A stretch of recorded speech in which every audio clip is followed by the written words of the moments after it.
Ebullient greetings.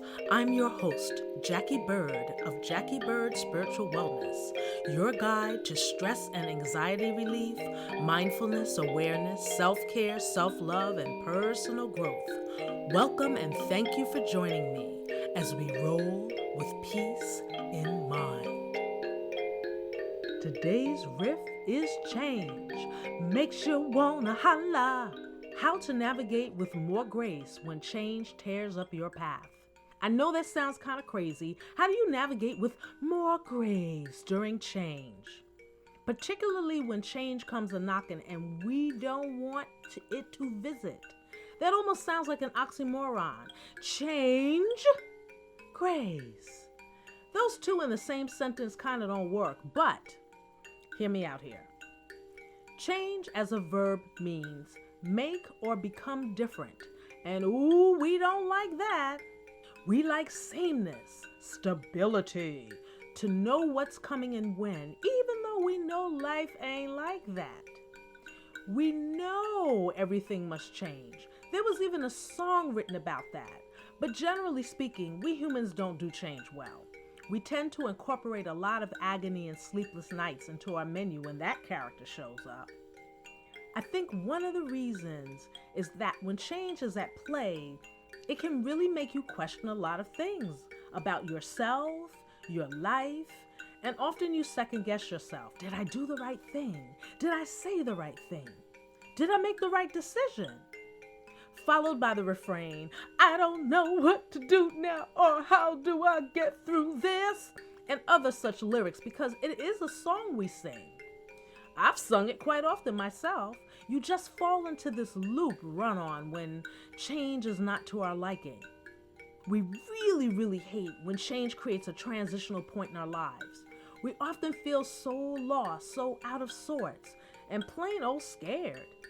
How do you navigate with more grace when the figurative floorboards feel like they're being pulled up from underneath you? It is truly, indeed, a challenge to remain or get grounded when the boat is rocking, when you're flooded with fear, flooded with indecision and doubt. But consider this. Because we are so resistant to change in general, our resistance to what is occurring actually makes the pain deeper, more intense, and downright depressing. The agony lasts longer and blocks us from hearing and seeing solutions, and we miss that we are often being called upon through change to grow. Many of us feel much more in our comfort zone when things are exactly the same, even though we may hate the current circumstances or situations, and or we are bored out of our minds. But we would rather the ho-humness and predictability of things than to embrace and face what change may bring. Now, some of us don't mind change as long as it's not too sudden and surprising. We think, tell us change is coming. Give us a heads up. But we also know life ain't like that. I remember I was going through some long forgotten melodrama when a mentor said this. And I'm telling you, I most definitely did not want to hear it, particularly since I had just spilled out my guts to him about whoever had done me wrong at the time. He quietly replied, change does not need nor require your permission to occur. That part! That's the part we hate. Change doesn't ask. It doesn't say, excuse me, miss. Excuse me, sir. May I humbly have your permission to shake up your life now? Not a good time? You want me to come back at a better time? Sure thing. You have a good day now. But bye. Not one flippin' bit. Change is downright rude. You know, I think change needs to refer to episode 6 on manners of my podcast. But all joking aside, since we know that change does not need nor require our permission to occur, One of the ways to navigate with more grace is accepting and acknowledging this simple fact that change does not need nor require our permission to occur.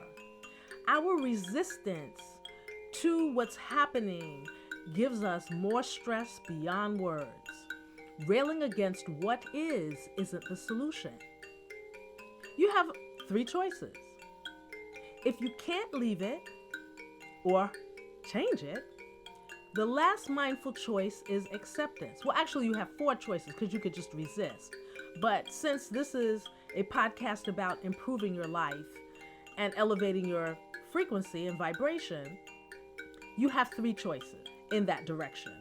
Now, acceptance does not mean you like or approve of the situation or circumstance. Your preference is a non sequitur. It is surrendering to the fact that you cannot change the change. And in doing so, surrendering helps you release your resistance to what is. It allows you to be in the present moment, which is the time there ever only is. The past and the future is experienced in the present moment. This is the only time you can make your own changes to your resistance. In the many years since that conversation with my mentor, there have been quite a few times when change has come to rearrange my living room furniture.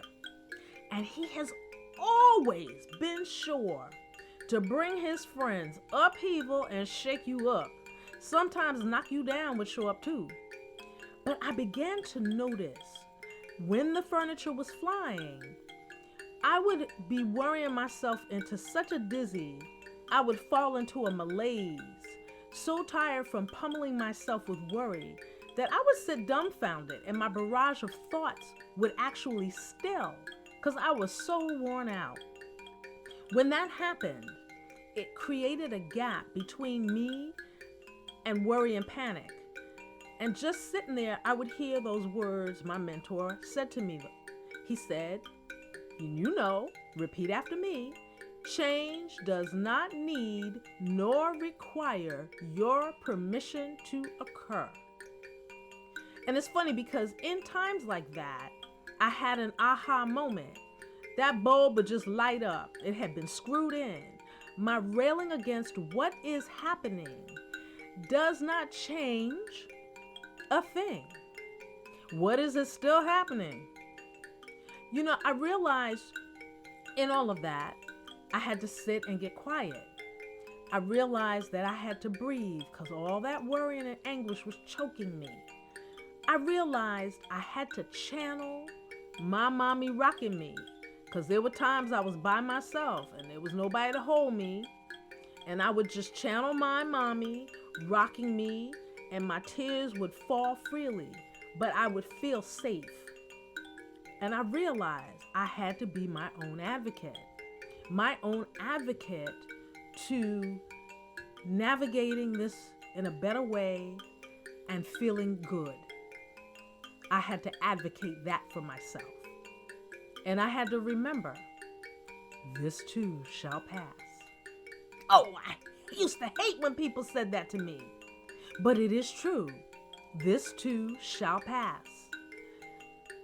That realization helps the chains fall off little by little if you release yourself from the grip you have on fear.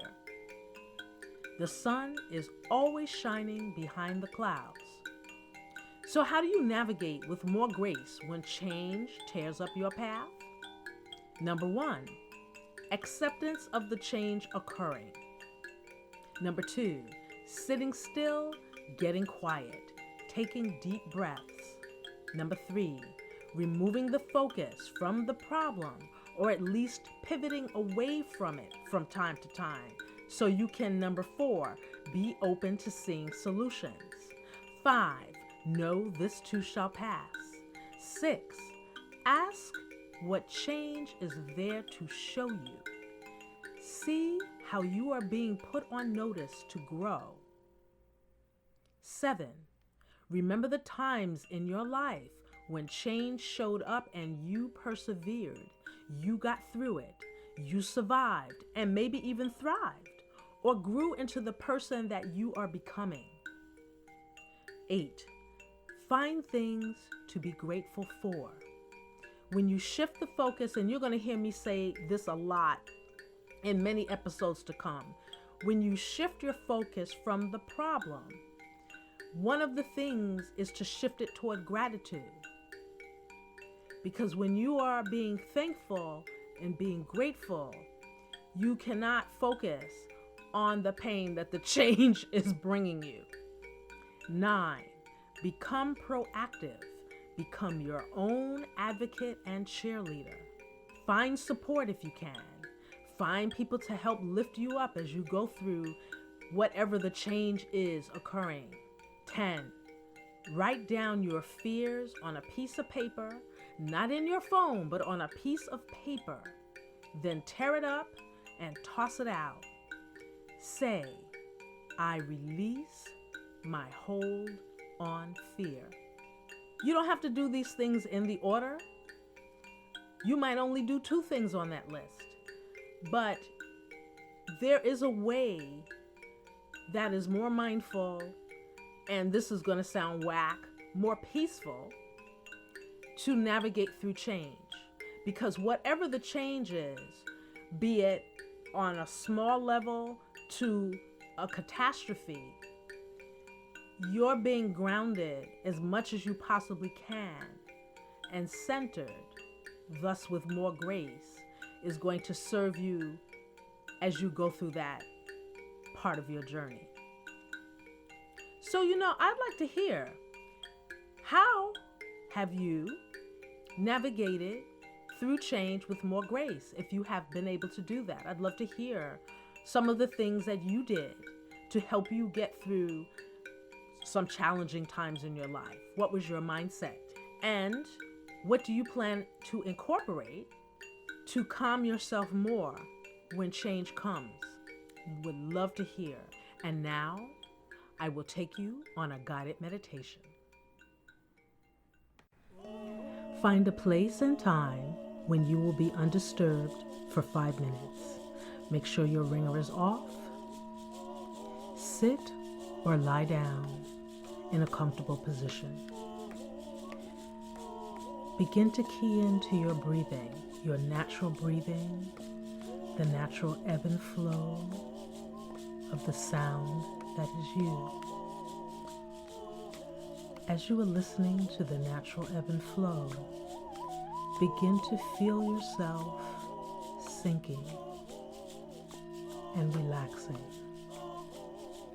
letting go of any worries, any obligations, any to-do lists. Let them go. Begin to breathe in on the count of 4.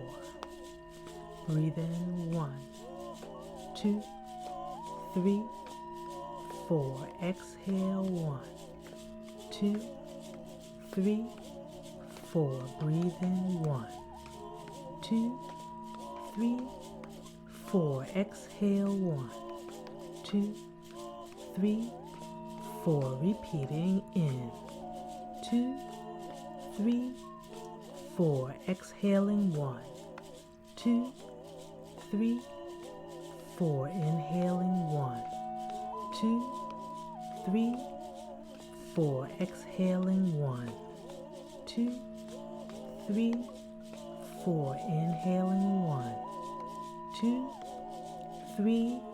Exhale on 5. 1, 2, 3, 4, 5. 4 in. 1, 2, 3. Exhale 5. 1, 2, 3, 4, 5. Continue to breathe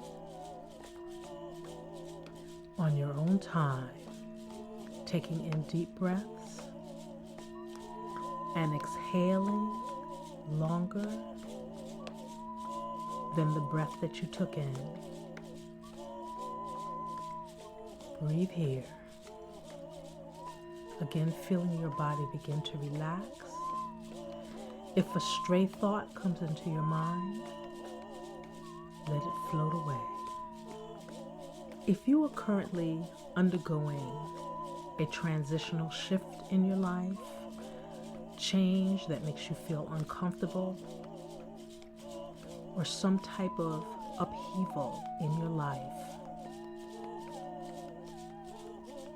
just breathe here.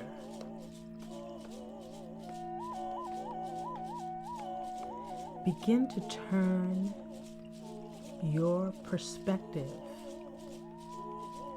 away from your resistance to what is. Breathe in and breathe out. Taking your time here as you allow the breath to fill you up and exhaling the pain and the fear. Breathing in support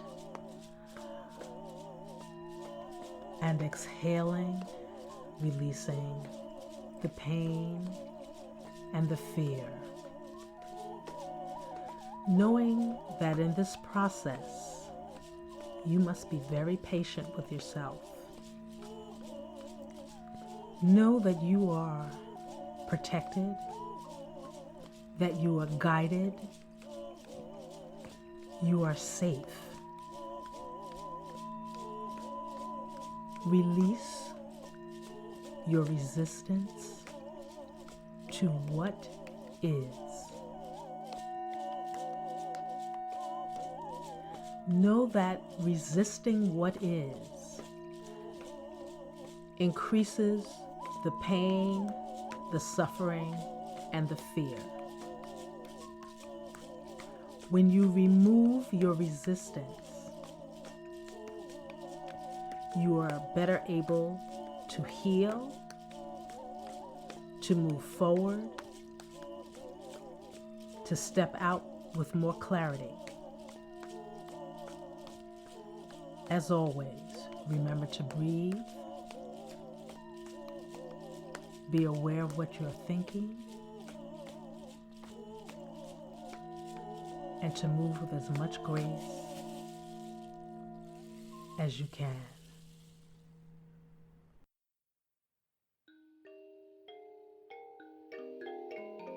I hope our time together was soothing, relaxing, and illuminating for you.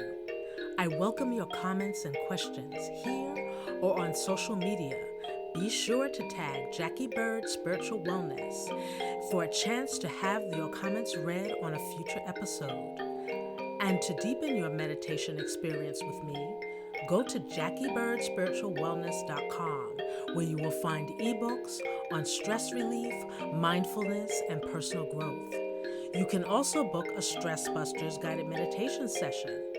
And if you dig the talk segment, guided meditation, and the music in this episode, those tracks are available on JacquieBirdSpiritualWellness.com also. In the meantime, thank you for listening, and remember to roll with peace in mind.